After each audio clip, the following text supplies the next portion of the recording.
अस्सलाम वालेकुम रहमतुल्लाहि वबरकातुहू। मुहर्रम में घर घर न्याज़ बनती है। हमारे बुज़ुर्ग होते हैं, वो देखते हैं कहीं से ज़र्दा आ रहा है, कहीं से फिरनी आ रही है, हम उनको खाने नहीं देते, उनका हाथ रोक देते हैं कि नहीं नहीं आप नहीं खाइएगा, आपको तो शुगर है। तो प्लीज़ ऐसा ना करें। उनके लिए भी चंद प्यालियाँ बना लिया कीजिए। हमने दूध बॉयल किया, उसमें 8 से 10 इलायचियाँ पीस के रख दी, डाल दी हमने। और ये हमने ना चावल अब तकरीबन 6 चम्मच हमने टी स्पून चावल भिगोए हुए थे, उसके साथ साथ हमने 20 से 25 बादाम भी भिगो लिए थे। आप चाहें तो आप ज़्यादा बादाम भी डाल सकते हैं, या आपके उस रेंज पे डिपेंड करता है ना। इसमें हमने पानी डाल दिया, छोटा सा हमने इसके अंदर दालचीनी का टुकड़ा भी डाला है, और साथ साथ हमने 8 से 10 जो फ्रेश खजूरें होती हैं ना, वो डाली हैं। देखिए खजूरें डालनी है, छुआरे नहीं। तो हमें अपने बुज़ुर्गों का, अपने बीमारों का ख्याल रखना है। उनके लिए भी कुछ प्यालियाँ बना लेनी है, उनके घर में भेज देनी है कि भाई ये बरकत अंकल के लिए हैं, ये कुदसिया आंटी के लिए हैं, तो उनके लिए भी अलग से हमने भेज दिया। अब ये चीज़ें हमने इसके अंदर डाली और हमने इसको पकने के लिए रख दिया, और प्यार प्यार से इसमें चमचा चलाते जा रहे हैं। और नॉर्मल सी हमने इसकी आँच की हुई है, ना बहुत ज़्यादा तेज़ है, ना बहुत ज़्यादा हल्की है।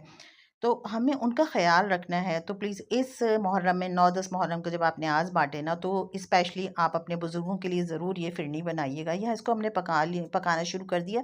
अब ये पक रही, देखिए इसकी कंसिस्टेंसी कितनी गाढ़ी हो रही है और इसमें बबल्स आ रहे हैं।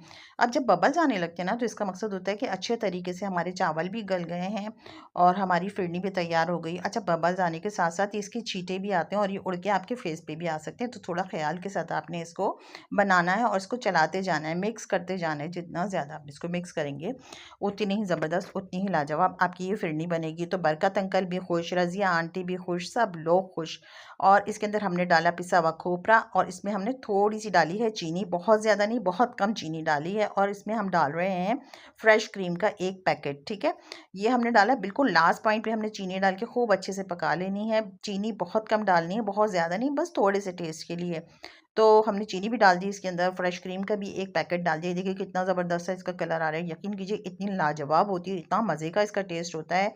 और इसके अंदर लास्ट में हमने वनीला एसेंस डाला। अच्छा, मैं तो कहती हूँ कि फ़िरनी को ना फिंगर से खाना चाहिए, तभी मज़ा आता है। आप इसको मिट्टी की प्यालियों में जमाएँ और इसको फिंगर से खाइए, नाश्ते में खाइए, आप पूरी के साथ खाएँ, इसको बासी रोटी के साथ खाएँ, मज़ा ही आ जाता है। बहुत ही लाजवाब ये हमारी फ़िरनी बन गई। देखिए किस तरह से इसमें बबल्स आ रहे हैं। इसको हमने अच्छे तरीके से अपनी सॉसर ली, मिट्टी की प्यालियाँ मुझे मिली नहीं थी, तो मैंने कहा चलो सॉसर में ही डाल लूँ। सॉसर ली, इसके अंदर इसको हमने अच्छे से फैलाया। कुछ हमने मिट्टी की प्यालियाँ भी लीं, बाद में हमने फिर मिट्टी की प्यालियों में डाला इसको।